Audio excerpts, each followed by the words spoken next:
should be the richest man in this country or one of the richest. One of the richest कहने के लिए फिर मुझे भी उतना ही समय देना पड़ेगा जितने में लोग वन ऑफ द रिचेस्ट हुए। मैं भी मुझे 15 इयर्स बाजार में हुए हैं और मैं प्राउडली कहता हूं कि मैं एक अच्छा खासा टैक्स अमाउंट पे करता हूं। शायद मेरे जिले में एक या दो लोग ऐसा पे करते होंगे, मुझे नहीं पता, बट मैं करता हूं अच्छा खासा टैक्स अमाउंट पे। इस शो के बाद आपसे जुड़ना होगा, मुझे भी बहुत कुछ सीखना है। डेफिनेटली मैं भी अच्छा खासा टैक्स देना चाहता हूं।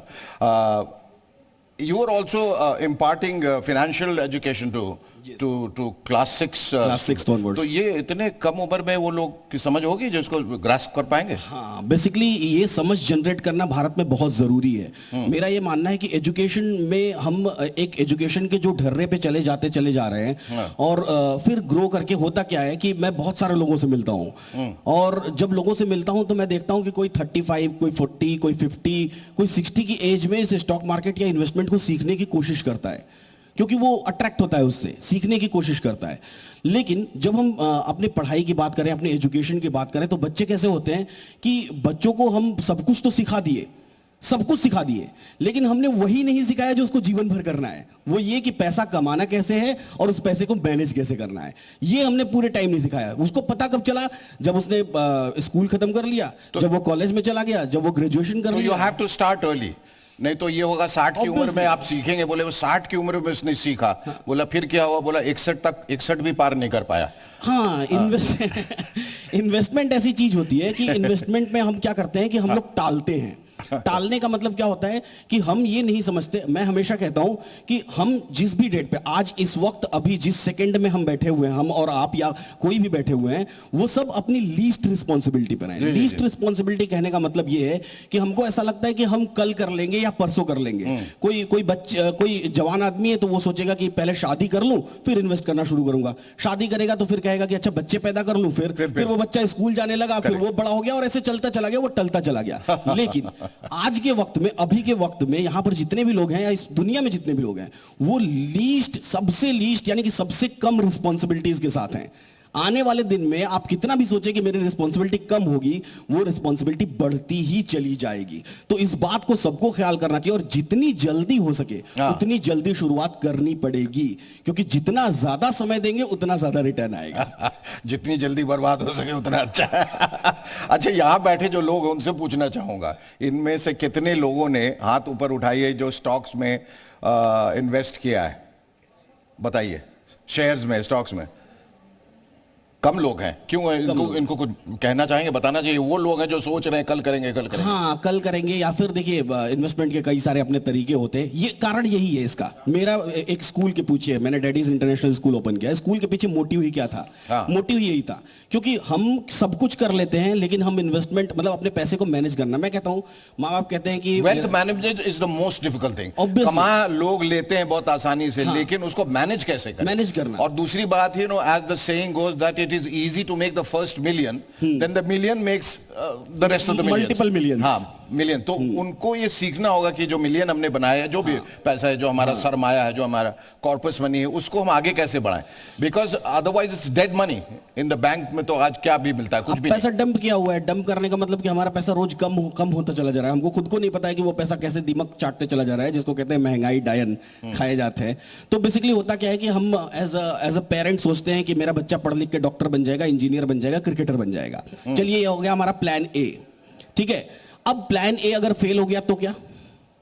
हमें नहीं पता कि वो क्या करेगा। अच्छा, चलिए प्लान ए सक्सेसफुल भी हो गया, वो डॉक्टर इंजीनियर बन गया, तो भी तो ढेर सारा पैसा कमाएगा, तो उसको मैनेज कैसे करेगा? किसी तीसरे आदमी को जब देगा, वो तीसरा आदमी उसको जीवन भर खाता रहेगा, उसको खुद को नहीं पता चलेगा। तो wealth management, financial management is the most important thing. अगर आपको सीरियसली बात करना है कि विकासशील देश से विकसित देश कैसे बनेगा, तो जब तक यहाँ के जन जन को फाइनेंशियल मैनेजमेंट, वेल्थ मैनेजमेंट नहीं आएगा, तब तक आप सोचते रहिए, कहते रहिए, सारी बातें करते रहिए, लेकिन एक शुरुआत किसी को तो करनी होगी। और वो शुरुआत मैंने कर दी है, और बेसिकली ये कॉन्सेप्ट भी लोगों को अच्छा लगता है। पर एक बात you would agree with me that the market is very, as we rightly said right in the beginning, speculative तो है, but very unpredictable. आज जो है कल बिल्कुल बदल गया, मौसम की तरह जो बाहर होता है, लंदन वंडन मौसम, अभी धूप है, अभी बारिश है, ये सब होता रहता है। How do you offset that? Yes, ये बिल्कुल सही है। कारण उसके पीछे, जैसे आपने जो बात कही ना, उसके पीछे सिर्फ और सिर्फ एक ही रीजन है। वॉलेटाइल, जो वॉलेटाइल मार्केट, वॉलेटिलिटी की भी मैं बात कर रहा हूं। उसके पीछे कारण क्या है, उस कारण के बारे में बात करना चाहता हूं। हाँ। कारण ये है कि हम जैसे ही फाइनेंस की बात करते हैं, वो directly people connect to stock market. हाँ। पहले तो आपको अपना नेचर समझना पड़ेगा। There are 3 kind of people in this दुनिया, है ना? क्या कि एक हो गया सबसे जो डिफेंसिव है, जिसके पास कोई एग्रेशन नहीं है। हमारे दादाजी लोग, आप में से भी कितने सारे लोग होंगे जो फिक्स डिपॉजिट करते होंगे। वो फिक्स डिपॉजिट प्राइवेट बैंक में भी नहीं करते होंगे कि ये बैंक भग जाएगा। लेकिन दूसरा हुआ जो मॉडरेट। तो मॉडरेट का मतलब क्या हुआ, थोड़ा सा एग्रेशन में आता है, वो फिर म्यूचुअल फंड्स वगैरह में जाता है। और तीसरा हुआ एग्रेसिव। तो ये depending upon person to person कि किसके अंदर कितना जिगरा है, कितना कलेजा है, वो उस हिसाब से अपने इन्वेस्टमेंट को मैनेज करे। पहले तो वो अपने आप को समझे, तब जाके उस एग्रेशन को आप समझ पाएंगे, तब जाके उस वोलेटिलिटी को झेलने लायक आप हैं तो आप एग्रेसिव मार्केट में जाइए। अदरवाइज आपके पास मॉडरेट मार्केट भी है, अदरवाइज आपके पास डिफेंसिव फंड्स भी है, आप उस तरीके से इन्वेस्ट करिए। तो बच्चों को फाइनेंशियल एजुकेशन सिखाने का मोटिव यही है कि वो समझ पाए अपने आप को कि वो किस तरह के इन्वेस्टर बनना चाहते हैं। ठीक है, आप पे हम दोबारा आते हैं। तब तक राजू जी जो वहां से मन मुस्कुराते हुए देख रहे हैं और थोड़ी सी बोरियत भी हो गई, वो छोड़ो यार, मैं पहले ही गवा चुका हूं, तुम्हारी बात नहीं सुनना चाहता। तो उनके चेहरे पे मुस्कुराहट देखनी जरूरी थी। इनके बारे में आप अपने जो जीडी गोइंका पब्लिक स्कूल जो है, जो आप चलाते हैं, उन करते हैं, इसके बारे में बताइए। जो मैं पढ़ रहा था, इट वाज वेरी इंटरेस्टिंग। लेकिन आम लोगों की समझ में ये जो है अनुभवात्मक शिक्षा और विषयों के एकीकरण, इसके लिए तो अलग से यूनिवर्सिटी जाना होगा इसको समझने के लिए। एक्सपीरियंशियल टीचिंग एंड इंटीग्रेटेड और या इंटीग्रेशन ऑफ सब्जेक्ट, ये क्या है, ये बताइए।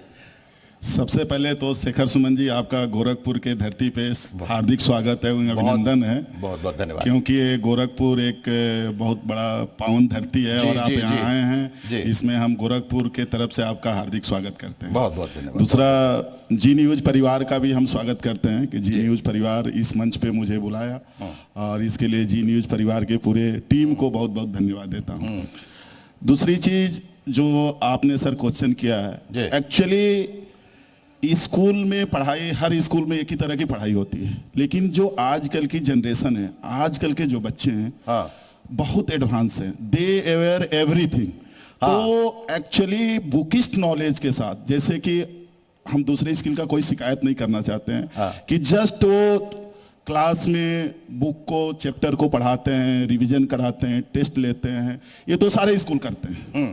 जैसे आपने बोला कि आप अलग क्या करते हो, तो मेरा है कि हम लोग ओवरऑल डेवलपमेंट पे काम करती है GD Goenka public school. All over India में फ्रेंचाइजी है। आज की डेट में 135 ब्रांचेस ऑल ओवर इंडिया में है, जिसका एक फ्रेंचाइजी हमने गोरखपुर में लिया है। तो जीडी गोइंका स्कूल का ये पहला कंसेप्ट है कि ओवरऑल डेवलपमेंट पे काम करती है और उस बच्चों को एक शिक्षा के साथ साथ हर मंच पे उनको खड़ा करती है कि उनको किसी भी मंच पे, किसी भी सब्जेक्ट में, कहीं पे भी अगर आप उनको कुछ भी बोल के पूछना चाहते हैं तो इजी वे में बता सकते हैं। अच्छा, वो नहीं कि हम स्कूल में क्वेश्चन लिखाए और उसी क्वेश्चन को बच्चे ने नोटबुक में लिखा, वही क्वेश्चन एग्जाम में आया और वही बच्चे पढ़ करके एग्जाम दे दिए। ऐसा जीडी गोइंका में नहीं होता है। जीडी गोइंका में जितने भी बच्चे पढ़ते हैं, बहुत सारे पेरेंट्स भी हमारे यहाँ पे हैं, कि उनको पूरे सिलेबस पढ़ाया जाता है और क्वेश्चन आंसर वहां भी नोट कराया जाता है। लेकिन जब एग्जाम आएंगे ना, तो उस नोटबुक से कोई भी क्वेश्चन नहीं आएंगे, उस सिलेबस से आएंगे, उस एग्जाम उस नोटबुक से नहीं आएंगे। तो वो बच्चा तभी क्वेश्चन लिख पाएगा जो पूरे सिलेबस को डिटेल में पढ़ा हो।